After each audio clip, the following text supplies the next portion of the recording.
Hello મિત્રો, આજે આપણે 12 વિજ્ઞાન પ્રકરણ નંબર 12 બાયોટેકનોલોજી અને તેના પ્રયોજનો, તેમાં 2 માર્કમાં પૂછાતા કેટલાક પ્રશ્નો જોઈશું આપણે. પહેલો પ્રશ્ન છે કે બેક્ટેરિયામાં જો ઉપયોગી જનીન જોવા મળે તો આ જનીન વનસ્પતિમાં કઈ રીતે દાખલ કરશો તેનું વર્ણન ચાર્ટ મારફતે કરો. એટલે અહીંયા આપણે ઉપયોગી જનીન વાહક સાથે જોડીને જે આપણે રીકોમ્બિનન્ટ ડીએનએ બનાવવાની પદ્ધતિ જોઈએ એના મુદ્દા આવશે. તો સૌથી પહેલાં તો રિસ્ટ્રિક્શન એન્ડોન્યુક્લિયસનો ઉપયોગ કરીને જનીનોનું અલગીકરણ કરવું પડે. ત્યારબાદ ચોક્કસ વાહકમાં દાખલ કરીને પુનઃસંયોજિત ડીએનએ અણુ તૈયાર કરવા પડે અને આ રીતે બનેલા પુનઃસંયોજિત ડીએનએ એની અનેક નકલો મેળવવા માટે એને લક્ષ્ય ધરાવતા કોષોમાં દાખલ કરવા પડે. ત્યારબાદ આવા રૂપાંતર થયેલા કોષોને અલગ કરીને રૂપાંતરિત કોષોની પસંદગી કરવી પડે અને આવા કોષોમાંથી વનસ્પતિનું પુનઃસર્જન કરીને પારજનનિક વનસ્પતિ મેળવવી પડે. એટલે ટૂંકમાં આપણે કહીએ તો RDNA ટેકનિક એના મુદ્દા. હવે કદાચ એમાં મુદ્દા આપેલા હોય અને એના ક્રમ પૂછાય તો આપણે જોઈ ગયા છે. પહેલાં તો રિસ્ટ્રિક્શન એન્ડોન્યુક્લિયસની મદદથી ડીએનએના ટુકડા, પછી એના અલગીકરણ માટેની પદ્ધતિનો મુદ્દો પણ કદાચ આપેલો હોય. અલગીકરણ માટે આપણે ઇલેક્ટ્રોફોરેસિસ, જેલ ઇલેક્ટ્રોફોરેસિસ જોઈ ગયેલા આપણે, જેમાં અગારોસ જેલનો ઉપયોગ કરીને નાના મોટા કદના ટુકડાઓનું અલગીકરણ કરવામાં આવે છે. ત્યારબાદ વાહક સાથે જોડાણ કરવા માટે એક ઉત્સેચક જોઈ ગયેલા આપણે, ડીએનએ લાઇગેસ. એ મુદ્દો પણ આપેલો હોઈ શકે. ડીએનએ લાઇગેસ એની મદદથી વાહકના અણુમાં એનું જોડાણ કરો અને પુનઃ સંયોજિત ડીએનએના અણુ તૈયાર કરવા. આ રીતે રીકોમ્બિનન્ટ ડીએનએ તૈયાર થાય પછી એની અનેક નકલો મેળવવા માટે આપણે જોઈએ ઈ કોલાઈમાં એને દાખલ કરવામાં આવે, એટલે કે લક્ષ્ય ધરાવતા યજમાનમાં એને દાખલ કરવામાં આવે અને યજમાન વૃદ્ધિ પામે તેની અંદર પુનઃ સંયોજિત ડીએનએ છે એની પણ વૃદ્ધિ થાય, એની પણ નકલો તૈયાર થાય. તો આ રૂપાંતરિત થયેલા આવા જે કોષો છે એને છૂટા પાડીને એની પસંદગી કરવી પડે અને પછી આવા કોષોમાંથી વનસ્પતિનું પુનઃસર્જન કરીને પારજનનિક વનસ્પતિ મેળવવામાં આવે છે. તો આ એના મુદ્દા ચાર્ટ પ્રમાણે આપણે લખવાના છીએ. તો પહેલો પ્રશ્ન થઈ ગયો. એવો જ બીજો પ્રશ્ન આપણે લઈએ કે એવા 5 ક્ષેત્રો જણાવો કે જેમાં બાયોટેકનોલોજી આપણને ખૂબ ઉપયોગી સિદ્ધ થયું છે.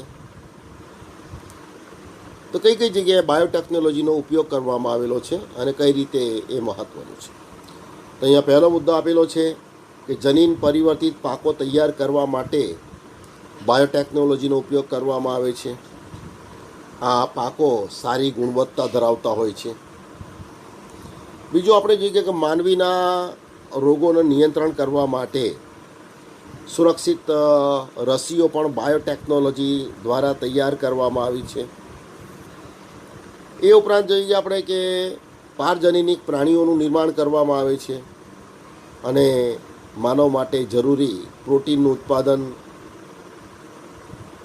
આ પ્રોટીનના નિર્માણ માટે પારજનનિક પ્રાણીઓનો ઉછેર કરવામાં આવે. તો આ પારજનનિક પ્રાણીઓ બાયોટેકનોલોજીની મદદથી ઉત્પન્ન કરી શકાય છે. અને એમાં આપણે જોઈ ગયેલા રોઝી ગાય, અને એમાં એક પ્રોટીન જે મળે છે માનવ બેબી માટે જરૂરી પ્રોટીન, આલ્ફા લેક્ટાલ્બ્યુમિન, 1 લિટરે 2.5 ગ્રામ એનું પ્રમાણ આપણે જોઈ ગયેલા. ત્યારબાદ આ બાયોટેકનોલોજીની મદદથી PCR અને એની મદદથી જનીનિક રોગોનું નિદાન પણ કરી શકાય છે અને બાયોટેકનોલોજીની મદદથી સૂક્ષ્મ સજીવોનો ઉપયોગ કરીને પર્યાવરણમાં થતું પ્રદૂષણ પણ અટકાવી શકાય અને આવા પ્રદૂષણ અટકાવતા સૂક્ષ્મ સજીવો બાયોટેકનોલોજીની મદદથી તૈયાર કરી શકાય. તો આ જુદા જુદા 5 ક્ષેત્રો એ પણ 2 માર્કમાં પૂછી શકાય. તો જનીન પરિવર્તિત પાકો તૈયાર કરવા માટે રસી, માનવ માટે સુરક્ષિત રસી તૈયાર કરી શકાય છે. એમાં પ્રોટીનના ઉત્પાદન માટે પારજનીનિક પ્રાણીઓનો ઉછેર એના મદદથી કરી શકાય. જનીનિક રોગોનું નિદાન સરળતાથી કરી શકાય. અને પર્યાવરણ પ્રદૂષણ અટકાવવા માટે સૂક્ષ્મ સજીવો તૈયાર કરી શકાય. તો આ થઈ ગયા 5 ક્ષેત્રો જે બાયોટેકનોલોજીમાં આપણને ઉપયોગી છે. એના પછી આપણે જોઈએ કુલ ઉત્પાદકતામાં વધારો કરતા જનીન પરિવર્તિત પાકોના ફાયદા. તો એવી જનીન પરિવર્તિત પાકોની જાતિઓ માનવ ઉપયોગ માટે સર્જન કરવામાં આવે છે કે જે ઊંચું પોષણ મૂલ્ય ધરાવે છે, રોગ પ્રતિકાર ક્ષમતા એની વધારે હોય છે, શીત, અછત, ક્ષાર, ગરમી એની સામે વધુ સહિષ્ણુતા દર્શાવે છે, ખોરાકનું ઉચ્ચ પોષણ મૂલ્ય ધરાવે છે, બરાબર છે. અને બીજું કે નીંદણનાશકોની પણ એમાં જરૂર રહેતી નથી, એટલે પર્યાવરણને નુકસાન થતું અટકાવે છે. તો આ પાકોના ફાયદામાં જોઈએ, પહેલાં જનીન પરિવર્તિત જાતો આપણને ખૂબ ઉપયોગી છે. કઈ રીતે ઉપયોગી છે? તો નંબર 1, તેઓ જીવાતોનો પ્રતિકાર કરી શકે તેવા હોય છે, એટલે એમાં રાસાયણિક જંતુનાશકોની જરૂર રહેતી નથી. અને એમાં આપણે બીટી કોટન જોઈ ગયેલા. બેસિલસ થુરિન્જેન્સિસ બેક્ટેરિયા, એમાંથી ક્રિસ્ટલ પ્રોટીન માટેના જનીનો, ક્રાય પ્રોટીન માટેના જનીનો છૂટા પાડીને કપાસના છોડ સાથેનું જોડાણ કરવામાં આવેલું અને જે જનીન પરિવર્તિત જાતિનું નિર્માણ થયેલું બીટી કોટન. તો હવે કપાસના છોડમાં પણ આ ક્રિસ્ટલ પ્રોટીનનું નિર્માણ થાય છે. કીટકોની ઈયળો એનો ખોરાક તરીકે ઉપયોગ કરે છે. એમાં વનસ્પતિમાં નિષ્ક્રિય સ્વરૂપમાં હોય છે, પણ જ્યારે કીટકની ઈયળો એના પાંદડાનો ખોરાક તરીકે ઉપયોગ કરે ત્યારે આ જે ટોક્સિન છે એ કીટકના દેહમાં જાય છે અને એ દેહમાં જ્યારે મધ્યાંતરમાં પહોંચે છે ત્યારે ત્યાં એને અલ્કલીય પીએચ મળે છે અને અલ્કલીય પીએચમાં એ સક્રિય વિષમાં ફેરવાઈ જાય છે અને મધ્યાંતરની દિવાલમાં અધિચ્છદીય સ્તરમાં મોટા છિદ્રો ઉત્પન્ન કરે છે, જેથી કોષો ફૂલીને ફાટી જાય છે. તો આ રીતે કીટકની ઈયળો નાશ પામે છે. એના માટે રાસાયણિક જંતુનાશકોનો ઉપયોગ કરવાની જરૂર રહેતી નથી. ત્યારબાદ જોઈએ તો રોગ પ્રતિકારકતા એમાં ઊંચી જોવા મળે છે. ઠંડી, અછત, ક્ષાર અને ગરમી સામે વધુ સહિષ્ણુતા દર્શાવે છે. ખોરાકનું ઉચ્ચ પોષણ મૂલ્ય ધરાવે છે અને નીંદણનાશકોની જરૂર રહેતી નથી. આમ પર્યાવરણને નુકસાન થતું અટકાવે છે. તો આ થઈ ગયા પાક ઉત્પાદનમાં વધારો કરતા જનીન પરિવર્તિત પાકો, એના ફાયદાઓ. એ મહત્ત્વનો 2 માર્કનો પ્રશ્ન થઈ ગયો.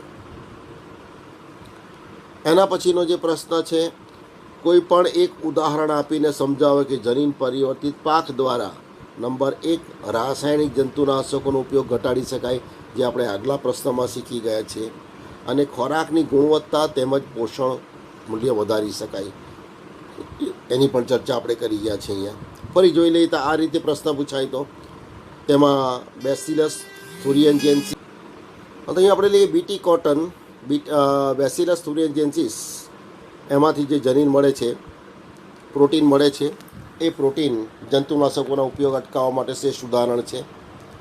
તો આ જે બીટી વિષકારક જનીન છે એ બેક્ટેરિયાની પ્રતિકૃતિઓ તૈયાર કરીને તેને વનસ્પતિઓમાં પ્રદર્શિત કરવામાં આવે છે. આપણે જોઈએ કપાસના છોડમાં ક્રિસ્ટલ પ્રોટીન માટેના જનીનો છૂટા પડીને જોડવામાં આવે છે. આથી આવી વનસ્પતિઓમાં જંતુનાશકોની જરૂરિયાત રહેતી નથી. તો આપણે એની આગળ ચર્ચા કરી ગયા છે કે કપાસના છોડમાં પણ આ ક્રિસ્ટલ પ્રોટીનનું નિર્માણ થાય છે. આ ક્રિસ્ટલ પ્રોટીન વનસ્પતિમાં નિષ્ક્રિય હોય છે, પરંતુ જ્યારે એ કીટકના દેહમાં જાય છે અને મધ્યાંતરમાં એને અલ્કલીય પીએચ મળે છે, ત્યાં સક્રિય વિષમાં ફેરવાઈ જાય છે અને મધ્યાંતરની દિવાલમાં છિદ્રો બનાવીને કીટકોના ઈયળ એનો નાશ કરે છે. તો આ રીતે બીટી કોટન, તો એ રીતે બીટી જનીની બીજી પણ વનસ્પતિઓ જેવી કે બીટી કપાસ આપણે જોઈ ગયા, બીટી મકાઈ, બીટી રીંગણ વગેરે પણ તૈયાર કરવામાં આવે છે. તો આ રીતે આ જે બીટી જનીન છે એ ક્રિસ્ટલ પ્રોટીન ઉત્પન્ન કરે છે અને કીટકો અને જીવાતો માટે એ વિષકારક સાબિત થાય છે. બીજું આપણે જોઈએ જનીન પરિવર્તિત પાકો એ ખોરાકની ગુણવત્તા વધારવા માટે પણ ઉપયોગી છે. તેમાં આપણે જોઈ ગયા ગોલ્ડન રાઈસ, સોનેરી ચોખા, એ પણ જનીન પરિવર્તિત પાક છે અને એમાં વિટામિન એનું પ્રમાણ ખૂબ વધુ જોવા મળે છે. આ ચોખા રંગમાં સોનેરી પીળાશ પડતા હોય છે એટલે ગોલ્ડન રાઈસ તરીકે ઓળખવામાં આવે છે. તો જે બાળકોમાં વિટામિન એની ઉણપ હોય તેમાં વિટામિન એની ખામી દૂર કરવા માટે આ ચોખા ખૂબ જ ઉપયોગી છે. તો આ રીતે ખોરાકની ગુણવત્તા તેમજ પોષણ વધારવા માટે પણ જનીન પરિવર્તિત જાતિઓ ઉપયોગી છે અને રાસાયણિક જંતુનાશકોનો ઉપયોગ એના ઉપયોગ દ્વારા આવી વનસ્પતિના ઉપયોગ દ્વારા ઘટાડી શકાય છે. તો ત્યારબાદ બીજો મહત્ત્વનો પ્રશ્ન છે, આપણે ઇન્સ્યુલિન માટે જોઈ ગયેલા. તો કતલ કરેલા ગાય અને ડુક્કરના સ્વાદુપિંડમાંથી પ્રાપ્ત ઇન્સ્યુલિનના ગેરફાયદાઓ જણાવો. તો અહીં આપણે જોઈ ગયા કે ઇન્સ્યુલિન એક અંતઃસ્ત્રાવ છે જે સ્વાદુપિંડમાં લેંગરહાન્સના કોષપુંજો એના બીટા કોષોમાંથી સર્જાય છે અને શરીરમાં એ ઓછા પ્રમાણમાં ઉત્પન્ન થાય છે. પણ તે માત્રાને સંતોષવા પણ ઘણા પ્રાણીઓની આવશ્યકતા રહે છે. તો જ્યારે આપણા શરીરમાંથી ઇન્સ્યુલિનનું પ્રમાણ ઘટી જાય તો એનું જે કાર્ય છે રુધિરમાં રહેલી વધારાની શર્કરાને ગ્લાયકોજનમાં રૂપાંતર કરવાનું. આ રીતે ગ્લાયકોજન સ્વરૂપમાં શર્કરા આપણા શરીરમાં સંગ્રહાય છે અને રુધિરમાં શર્કરાનું સ્તર ઘટી જાય છે. તો જે વ્યક્તિમાં ઇન્સ્યુલિનનું પ્રમાણ ઘટી ગયું હોય તો પહેલાં કતલખાનામાં કતલ કરેલા પ્રાણીઓ એના સ્વાદુપિંડમાંથી ઇન્સ્યુલિન છૂટું પાડીને એ ઇન્સ્યુલિન માનવીને આપવામાં આવતું. પણ આ ઇન્સ્યુલિન એ શરીરમાં એલર્જીક અસર ઉત્પન્ન કરતું અને આવા ઇન્સ્યુલિન મેળવવા માટે પ્રાણીઓની કતલ કરવી એ પણ યોગ્ય બાબત નથી. અને દાખલા તરીકે આવું કોઈ પ્રાણી રોગિષ્ઠ હોય તો તેમાંથી મેળવવામાં આવતું ઇન્સ્યુલિન એ પણ શરીર માટે હાનિકારક ગણાય. નામ પણ બીજા પ્રાણીઓમાંથી કાઢેલું ઇન્સ્યુલિન માનવ પણને આપવામાં આવે તેની ઘણી બધી એલર્જીક અસર પણ ઉત્પન્ન થતી. તેથી હવે આ ઇન્સ્યુલિન આપવામાં આવતું નથી. આપણે જોઈ ગયા છે કે એના માટે ઇલી લીલી સંસ્થાએ બાયોટેકનોલોજીનો ઉપયોગ કરીને માનવ માટે જરૂરી હ્યુમ્યુલિનનું નિર્માણ કરેલું છે, એનો જ હવે ઉપયોગ થાય છે. તો આ રીતે કતલખાનામાં જે કતલ કરેલા પ્રાણીઓ એમાંથી જે ઇન્સ્યુલિન છે એ એલર્જીક અસર ઉત્પન્ન કરે અને સાથે સાથે જો પ્રાણી રોગિષ્ઠ હોય તો એમાંથી મેળવવામાં આવતું ઇન્સ્યુલિન એ પણ માનવી માટે હાનિકારક ગણાય.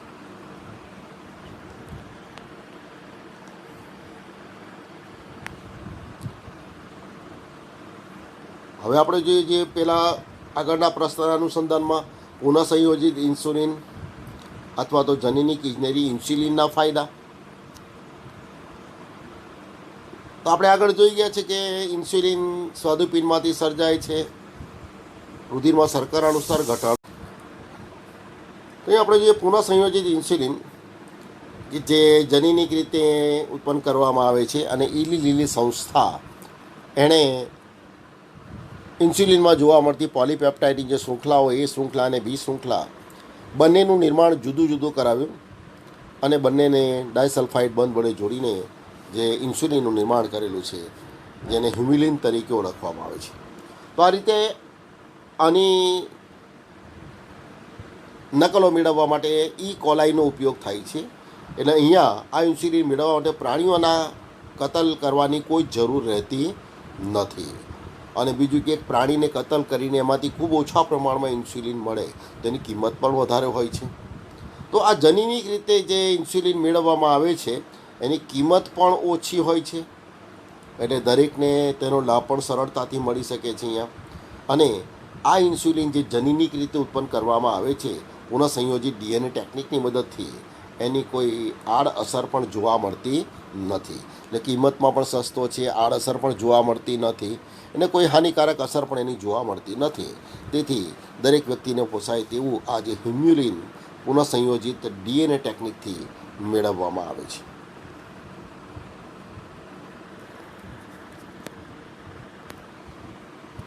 તો અહીંયા પ્રશ્ન છે, જૈવ જંતુનાશકો એટલે શું? પ્રખ્યાત જૈવ જંતુનાશકનું નામ અને તેના કાર્ય કરવાની રીત. તો આપણે એના માટે પણ આગળ જોઈ ગયા છીએ અહીંયા કે આ જે જૈવ જંતુનાશકો તો પાકોને નુકસાન કરતી જીવાતો માટે પહેલાં રાસાયણિક જંતુનાશકોનો ઉપયોગ કરવામાં આવતો. હવે જૈવ જંતુનાશકોનો વપરાશ કરવાને કારણે એમાં રસાયણોનો ઉપયોગ થતો નથી. બીજું, એ વધુ કાર્યક્ષમ છે અને એને કારણે વાતાવરણમાં કોઈ પ્રદૂષણ ફેલાતું નથી. એટલે વાતાવરણ એને પ્રદૂષિત થતું પણ એ અટકાવે છે. આ જૈવ જંતુનાશક એટલે બીટી ટોક્સિન એ પ્રખ્યાત જૈવ જંતુનાશક છે.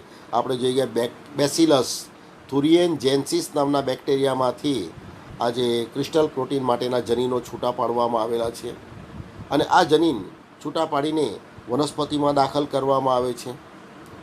પરંતુ જ્યારે આપણે જોઈએ કે વનસ્પતિમાં આ જનીન દ્વારા પ્રોટીનનું સર્જન થાય છે ત્યારે તે નિષ્ક્રિય સ્વરૂપમાં હોય છે. એ વનસ્પતિમાં કોઈ હાનિ પહોંચાડતો નથી. પણ જ્યારે જીવાતો કીટકની ઈયળો એના સંપર્કમાં આવે, એટલે કે કીટકની ઈયળો બીટી કોટન એટલે કપાસ એના વનસ્પતિના પાંદડાનો ખોરાક તરીકે ઉપયોગ કરે છે અને જ્યારે એ પ્રોટીન ક્રિસ્ટલ પ્રોટીન એના મધ્યાંતરમાં જાય છે તો મધ્યાંતરમાં એને અલ્કલીય પીએચ મળી રહે છે અને અલ્કલીય પીએચ મળી રહે છે એટલે ત્યાં આ ટોક્સિન સક્રિય વિષમાં ફેરવાઈ જાય છે અને સક્રિય વિષ બનતા એ શું કાર્ય કરે છે તો જીવાતોનો આંતરડામાં છિદ્રો કરી નાખે છે. અધિચ્છદીય કોષો ફૂલી જાય, ફાટી જાય અને કીટકની ઈયળો નાશ પામે છે. તો આ રીતે જૈવ જંતુનાશકો એ ખૂબ કાર્યક્ષમ છે અને રાસાયણિક જંતુનાશકોમાં ઉપયોગ કરવાની જરૂર રહેતી નથી. અને આપણે આગળ ચર્ચા કરી ગયા છે કે જે રાસાયણિક જંતુનાશકોનો પહેલાં ઉપયોગ થતો, તો આ જંતુનાશકો જે વધારાના જમીનમાં ભળતા પાણીમાં ભળતા અને એનું જૈવિક રીતે વિઘટન અને રૂપાંતર શક્ય નહોતું. એટલે વાતાવરણમાં પ્રદૂષણ ફેલાય. આવું પ્રદૂષિત પાણી પીવાને કારણે કેન્સર જેવા રોગો પણ થતા. તો અહીંયા એ વાતાવરણને પ્રદૂષિત થતું પણ અટકાવે છે. તો આ થઈ ગયું જૈવ જંતુનાશક એટલે આપણે જોઈએ બીટી કોટન. હવે આપણે લઈએ પુનઃસંયોજિત ડીએનએ ટેકનિક. એમાં ઉપયોગમાં લેવાતા 5 સાધનોના નામ તેમના કાર્ય સાથે જણાવો. આ પણ એક મહત્ત્વનો પ્રશ્ન છે. તો પુનઃસંયોજિત ડીએનએ ટેકનિકમાં 5 સાધનો જે ઉપયોગમાં લેવાય છે. સાધનો એટલે એમાં ઉત્સેચક પણ આવી જાય, વાહક પણ આવી જાય છે અહીંયા. તો સૌથી પહેલાં આપણે જોઈએ કે ડીએનએના ટુકડા કરવા માટે રિસ્ટ્રિક્શન એન્ડોન્યુક્લિએઝનો ઉપયોગ કરવામાં આવે છે. આ રિસ્ટ્રિક્શન એન્ડોન્યુક્લિએઝ જે ડીએનએને ચોક્કસ જગ્યાએથી કાપણી કરવા માટે ઉપયોગી છે. અને આપણે જોઈ ગયા કે ચોક્કસ રિસ્ટ્રિક્શન એન્ડોન્યુક્લિએઝ ચોક્કસ 4 થી 6 જોડ બેઝ શૃંખલાને ઓળખે છે. આ શૃંખલા એમાં બંને દિશામાં જે ક્રમ છે એ ઉલટસુલટ ક્રમ સરખા જ હોય છે અને આપણે એને પેલિન્ડ્રોમિક શૃંખલા તરીકે ઓળખી ગયા. અને આ પેલિન્ડ્રોમિક શૃંખલાને ઓળખીને એને એવી રીતે કાપે છે કે જેથી એના ચીપકુ છેડા બને છે. તો એક તો ઉત્સેચકની જરૂર છે. હવે ઉત્સેચક દ્વારા ડીએનએના ટુકડા થાય તો અનેક નાના મોટા ટુકડાઓ મળે છે.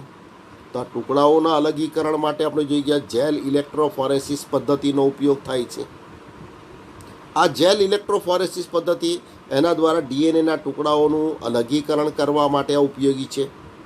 એમાં આપણે જોઈ ગયા જેલ ઇલેક્ટ્રોફોરેસિસ દરિયાઈ નીંદણમાંથી જેલ અગારોજ મેળવવામાં આવે છે અને ચારણીની જેમ વર્તે છે. ટુકડાઓનું કદ જેટલું નાનું તેટલા ટુકડાઓ વધુ અંતર સુધી જાય છે. તો આ રીતે નાના મોટા ટુકડાઓ છૂટા પડે અને એનું અલગીકરણ કરવા માટે આ પદ્ધતિ ઉપયોગી છે. ત્યારબાદ ઇચ્છિત ડીએનએના ટુકડાનું વાહક સાથે જોડાણ કરવું પડે. તો વાહક સાથે જોડાણ કરવા માટે એક ઉત્સેચક જોઈ ગયેલા લાઇગેઝ. તો ડીએનએના અણુને જોડવા માટે ડીએનએ લાઇગેઝ ઉત્સેચક ઉપયોગી છે. એટલે ડીએનએના અણુને કાપવા માટે રેસ્ટ્રિક્શન એન્ડોન્યુક્લિયેઝ ઉત્સેચકની જરૂર છે, અને ડીએનએના ટુકડાઓનું જોડાણ કરવા માટે અહીંયા જોઈએ લાઇગેઝ. તો આ બંને પ્રશ્ન એક એક માર્કમાં પૂછી શકાય છે.